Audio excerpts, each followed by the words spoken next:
నమస్తే, తెలుగురాజ్యంకి స్వాగతం. నేను మీ సంధ్య. మార్గదర్శి రెండు తెలుగు రాష్ట్రాలకు సుపరిచితమైన చిట్ ఫండ్ కంపెనీ. అంతకంటే ముందు రామోజీరావు గారి మానస పుత్రిక అనేది మనందరికీ తెలిసిందే. దాంట్లో అవకతవకలు జరుగుతున్నాయనేసి అంటూ ఉండవల్లి గారు 2 దశాబ్దాలుగా పోరాటం చేస్తున్న విషయం మనందరికీ తెలిసిందే. ఇక ఆ పోరాటానికైతే స్వస్తి పలికింది సుప్రీంకోర్టు. ఆయన వేసిన కేసులను డిస్మిస్ చేయడం జరిగింది. అసలు మార్గదర్శి మీద ఉండవల్లి పోరాటానికి సంబంధించి ఎందుకు సుప్రీం చీవాట్లు పెట్టింది? మరి ఇంతటితో ఉండవల్లి పోరాటం ఆగిపోనుందా? కరెక్ట్ వేలో ఆయన పోరాటం చేయలేదా? నిజంగానే మార్గదర్శిలో అవకతవకలు జరగలేదా? ఏంటి డీటెయిల్స్ తీసుకునే ప్రయత్నించిద్దాం. సీనియర్ జర్నలిస్ట్ ఆదినారాయణ గారు మనతో ఉన్నారు. ఆయన మాటల్లో. అది గారు నమస్తే అండి. మార్గదర్శి మన 2 తెలుగు రాష్ట్రాలకు పరిచయం అక్కర్లేని పేరు. ఉండవల్లి గారు 2 దశాబ్దాలుగా పోరాటం చేస్తూ ఉంటే ఇప్పుడు అది కేసు క్లోజ్ అయిపోయింది. ఏం మెసేజ్ ఇప్పుడు దాని ద్వారా వచ్చిందంటే ఏం చెప్తారు? మెసేజ్ చాలా వచ్చింది. అంటే మార్గదర్శిని ఉండవల్లి అరుణ్ కుమారు నానా తిప్పలు పెట్టిన అనేది వాస్తవం. ఓకే. అయితే at this moment Undavalli Arun Kumar garu Margadarsi Ramoji Rao మీద పోరాడారు. రామోజీరావు గారు చనిపోయారు. ఆ తర్వాత రాజశేఖర రెడ్డి గారు హయాంలో ఇది మొదలుపెట్టారు. రాజశేఖర రెడ్డికి వ్యతిరేకంగా ఉన్నారనే ఒకటి, ఆ రోజు టీడీపీకి అనుకూలంగా ఉన్నారనేది ఒకటి. రాజశేఖర రెడ్డి గారు అవునన్నా కాదన్నా అప్పుడు ఈనాడు సంస్థలని టార్గెట్ చేశారు. సో అందులో భాగంగా ఉండవల్లి అరుణ్ కుమార్ తన వంతు పాత్ర పోషించారు. ఇప్పుడు ఆ రాజశేఖర రెడ్డి గారు కూడా లేరు. అవును. ఎవరైతే ఎవరి వైపు పోరాడాలనుకున్నారో ఆ రాజశేఖర రెడ్డి వారు లేరు, ఎవరి మీద పోరాడుతున్నారో ఆ రామోజీరావు లేరు. ఈ రెండింటిని పక్కన పెడితే ఉండవల్లి అరుణ్ కుమార్ ఇప్పుడు ప్రత్యక్ష రాజకీయాల్లో లేరు. అవును. ఆయన రాజకీయాల్లో ఉన్నప్పుడు ఇది ఒక రాజకీయ యుద్ధమే చేశారు. సరే, అక్కడ ఉన్న ఖాతాదారులు ఎవరికి న్యాయం జరిగిందా అన్యాయం జరిగిందా ఇదంతా కేసులో వచ్చింది.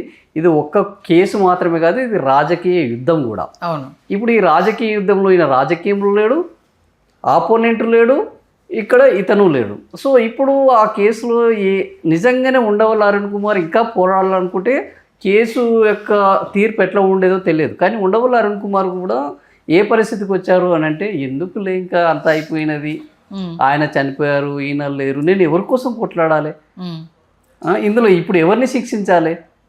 నిజంగానే బాధితులు ఉంటే బాధితులు పోయి అడుగుతారు, వాళ్ళకు న్యాయం జరుగుతుంది.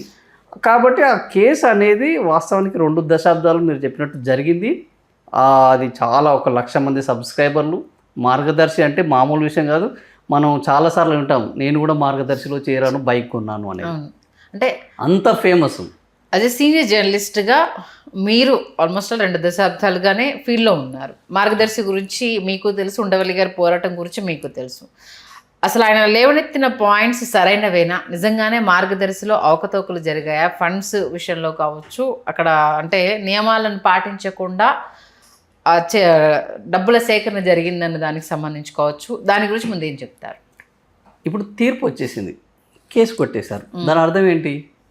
ఆయన ఎలిగేషన్స్ అన్నీ రాంగ్ అని అంతే.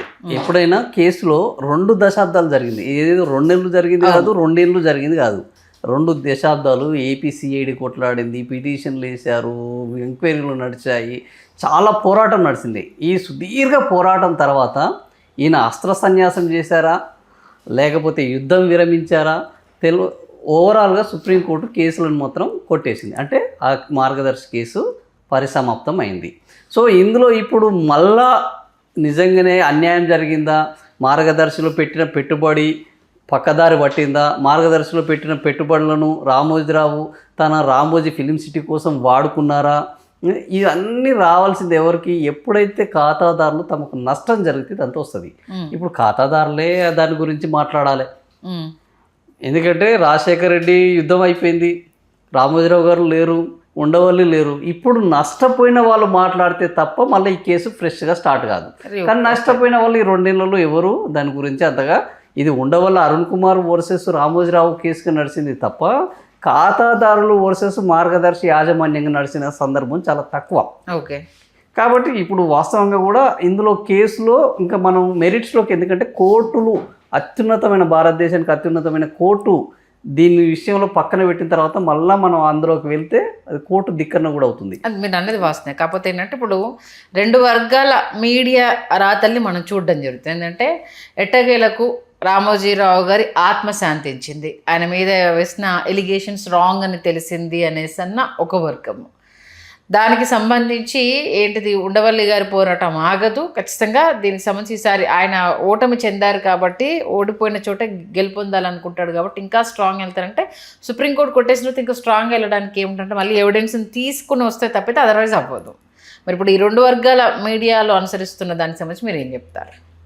అంటే కేసులు ఎప్పుడైనా కూడా తీర్పు వచ్చినా కేసును కొట్టేసినా ఆ కేసుని పూర్తయినట్టు ఎప్పుడు కాదు. ఆ కేసులో వాదులు ప్రతివాదులు వాళ్ళిద్దరూ విరమించుకుంటే తప్ప. కేసులు కొట్టేసినవి తిరిగి ఓపెన్ చేసినవి భారతదేశంలో కోకొల్లలు ఉన్నాయి. ఓకే, కేసు సుప్రీంకోర్టు ఇచ్చినా కూడా సుప్రీంకోర్టులో కూడా మళ్ళీ అప్పీల్ చేయడానికి ఉంటుంది. ఏకసభ్య కమిషను, ద్విసభ్య కమిషను, త్రిసభ్య కమిషను, 5 జడ్జిలు ఉన్న సభ్య కమిషను, ఇట్లా ఆడ కమిషన్స్ రకరకాలు ఉంటాయి. వాటిలో కూడా మళ్ళా అప్పీల్ చేసుకోవచ్చు. ఈ అప్పీల్ చేసుకొని ఇప్పుడు ఇంత దూరం మళ్ళా పోరాడాలన్న ఆలోచన ఎవరికి ఉండవల్లి అరుణ్ కుమార్ గారికి ఉంటే నిజంగానే ఇందులో చాలామంది నష్టపోయారు, వాళ్ళందరికీ నేను మేలు చేయాలి అన్న ఆడొక జస్టిస్ ఇంకా మిగిలి ఉంటే ఆయన నిజంగానే చేస్తారు. కానీ ఇది ఓటమి గెలుపులకు సంబంధించింది కాదు, న్యాయము అన్యాయానికి సంబంధించింది. ఎప్పుడైనా ఒక విషయం ఓటమి గెలుపులు ఎన్నికల్లో ఉంటాయి, న్యాయం అన్యాయం కోర్టుల నుంచి వస్తుంది. నిజంగానే అన్యాయం జరిగితే కోర్టు అలాంటి తీర్పు ఇచ్చి ఉండదు. వీళ్ళు ఒకవేళ ఇచ్చి ఉంటే మళ్ళీ వీళ్ళు అన్యాయానికి ఎవరైతే గురవుతారో వాళ్ళు అప్పీల్కి వెళ్తారు. ఇప్పుడు కేసు కొట్టేశారు కాబట్టి అప్పీల్కి వెళ్తారని నేనైతే అనుకోవట్లేదు. మరి ఆయన ఆలోచన ఏందో తెలియదు. బట్ ఇప్పటి వరకు ఆయన గత కొన్ని రోజులుగా ఆయన చేస్తున్న వ్యాఖ్యలు, రాజకీయాల గురించి ఉండవల్లి అరుణ్ కుమార్ మాట్లాడుతున్న మాటలను చూస్తుంటే ఇప్పుడు వైఎస్ జగన్మోహన్ రెడ్డి దాని మీద పట్టించుకుంటే తప్ప ఉండవల్లి అరుణ్ కుమార్ వైఎస్ జగన్మోహన్ రెడ్డి తోటి కూడా డిటాచ్డ్గానే ఉన్నారు. ఓకే, ఆయనతోటి అటాచ్డ్గా లేరు. ఆయన వాళ్ళ మీద పోరాడితే అది జగన్ పోరాటం అయితే తప్ప మళ్ళీ ఉండవల్లి అరుణ్ కుమార్ దీని మీద పోరాడతారని నేను అనుకోవట్లేదు. అదే జర్నలిస్ట్ అంటే ఈ మార్గదర్శి గురించి వచ్చినప్పుడు మీరు విన్నవి కావచ్చు, లేకపోతే మీరు సెర్చ్ చేసినవి కావచ్చు, ఆయన అంశాలు ఉన్నాయా? అంటే ఇప్పుడు ఒక కేసు 2 దశాబ్దాలు నడిచింది అంటే అందులో ప్రైమా ఫేసి అంటాం మనం. ఈ ప్రైమా ఫేసి లేకుండా ఏ కేసు ఇంత సుదీర్ఘకాలము నడవదు. మార్గదర్శిలో ఎప్పుడైతే రాజశేఖర రెడ్డి వచ్చారో ఇవాళ 2026లో ఉన్నాం, 20 ఏళ్ళ నుంచి ఇది నడుస్తుంది, దాదాపుగా 19 ఏళ్ళ నుంచి నడుస్తున్నది అని అంటే ఆ రోజు మార్గదర్శిలో డబ్బులు అద్భుతమైన చిట్ ఫండ్ వ్యవస్థ, 1,00,000 మంది సబ్స్క్రైబర్లు ఉన్నారు, ఒక 2,000కు పైగా అది ఉన్నది, 9,000 కోట్ల రూపాయలకు సంబంధించిన స్కామ్ అని వార్తలు రాశారు. 9,000 కోట్లు, 1,000 కాదు, 2,000 కాదు. ఈ స్కామ్ మార్గదర్శిలో డబ్బులు వస్తుంటాయి, ఈనాడులో పెడుతుంటారు, మిగతా సంస్థలలో ప్రియా పచ్చళ్ళు ఉంటాయి, ఆ తర్వాత రామోజీ ఉంటుంది, ఈటీవీ ఉంటుంది, ఇట్లా ఈనాడు రామోజీ సంస్థలు అనేక ఉన్నాయి. అన్నిటికీ పెట్టుబడి మార్గదర్శి నుంచి వస్తుంటుంది, మిగతా వాటిలలో పెడుతుంటారు అనే ఒక ఆ రోజు విపరీతమైన ఆరోపణలు కానీ నిందలు కానీ వచ్చాయి. కానీ కాలక్రమేణా ఎప్పుడైతే ఎవరైతే పెట్టుబడి పెట్టారో వాళ్ళు మేము మునిగాము అని రోడ్డునెక్కిన పరిస్థితి లేదు. ఓకే, సో ఇది మోర్ ఓవర్గా ఇంతకుముందు చెప్పినట్టు న్యాయము అన్యాయం అనే యుద్ధం కంటే గెలుపు ఓటమి ఒక రాజకీయ యుద్ధంగానే కొనసాగింది. ఆ రాజకీయ యుద్ధం దాదాపుగా ముగిసింది. ఇప్పుడు రామోజీరావు ఆత్మ శాంతించవచ్చు వాస్తవానికి, ఎందుకంటే రామోజీరావు ఆత్మ ఆ రోజు శాంతించింది. ఏ రోజు ఆయన చనిపోయినప్పటికీ చంద్రబాబు నాయుడు గారు అధికారంలోకి వచ్చారు. నిజంగానే జగన్మోహన్ రెడ్డి ఉండుంటే ఇంకా ఆయన యొక్క అంత్యక్రియలు కూడా ఇంకో రకంగా ఉండేటివి 100%, అందులో ఎలాంటి డౌట్ లేదు. చంద్రబాబు నాయుడు అప్పటికే అధికారంలోకి రావడం, ఆయన తుది శ్వాస విడవడం, అది ఒక అధికారికంగా ఒక గొప్పగా జరిగింది. అప్పటికే ఆయన అనుకున్న లక్ష్యం నెరవేరింది. చంద్రబాబు నాయుడు వచ్చేసాడు, రామోజీరావు గారు ప్రశాంతంగా ఆయన స్వర్గస్థులయ్యారు. ఇప్పుడు మళ్ళా ఆయన ఆత్మశాంతి కొత్తగా ఏం లేదు. ఇప్పుడు జగన్మోహన్ రెడ్డి అధికారంలో లేరు, వాళ్ళ మీద పడి చేస్తున్నది ఏం లేదు. కాబట్టి రామోజీరావు గారు చేసినది ఆయన చాలా ఒక ఎంపైర్ సృష్టించారు. పొరపాట్లు ఉండొచ్చు, ఒక వ్యక్తి వ్యవస్థగా తయారయ్యాడు. వ్యవస్థగా తయారైనప్పుడు ఎట్లాగో కొన్ని రాజకీయ కోణాలు ఉంటాయి, ఫిర్యాదులు ఉంటాయి, తప్పులు పొరపాట్లు ఉంటాయి. నిజంగానే ఈ వ్యవస్థను నాశనం చేశాడా వ్యవస్థకు కొంత మెరుగులు పరిచాడా అని అంటే నా వరకు నా వ్యక్తిగతంగా ఈనాడు ద్వారా ఒక అద్భుతమైన జర్నలిస్టిక్ విలువలను నేర్పాడు ఆయన. ఉమ్, ఒక కొత్త ట్రెండును సృష్టించారు. ఇప్పుడు తెలంగాణలో ప్రపంచంలోనే అద్భుతమైన ఒక Ramoji film city, one of the best film city, అట్లాంటి దాన్ని డెవలప్ చేశాడు. చాలామందికి ఉద్యోగాలు ఉపాధి కల్పించాడు. ఈ రోజుకు రామోజీ సంస్థలలోనే 1వ తారీఖు జీతం వస్తుంది. అవును. అంత మంచి ట్రెండ్ సెట్ చేశారు. వాస్తవానికి ఇంతమంది ఆయన మీద ఆధారపడుతున్న వాళ్ళు వీళ్ళందరూ కోరుకుంటే ఆయన ఆత్మ ఎప్పుడూ శాంతించుంటుంది. కాకపోతే రాజకీయంలో అటువైపు ఇటువైపు 2 కోణాలు ఉంటాయి అంతే.